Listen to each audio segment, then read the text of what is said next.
Eesti ja Läti liiklusjuhtimiskeskused teevad tihedat koostööd, et tänapäevase tehnoloogia abil arendada liikluskeskkond turvalisemaks.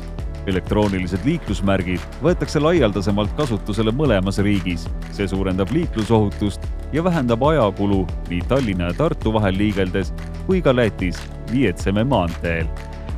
Elektroonilised liiklusmärgid on ühenduses erinevate teeanduritega, tänu millele on neil kuvatav informatsioon vastavuses hetketeeoludega.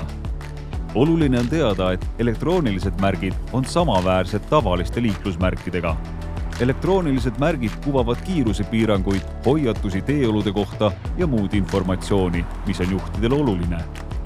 Liiklusohutuse kaalutlustel ühtlustatakse Eesti ja Läti elektroonilised märgid visuaalselt.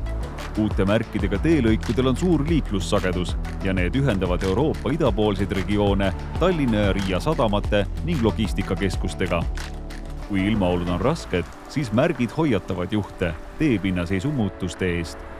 Näiteks kui teel esineb jääd, samuti halva nähtavuse ja tugeva tuule korral.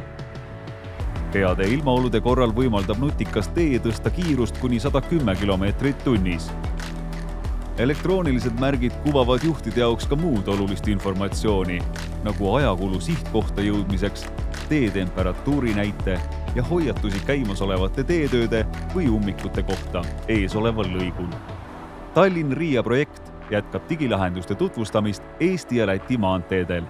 Smart investeering parema ja turvalisema liikluse nimel.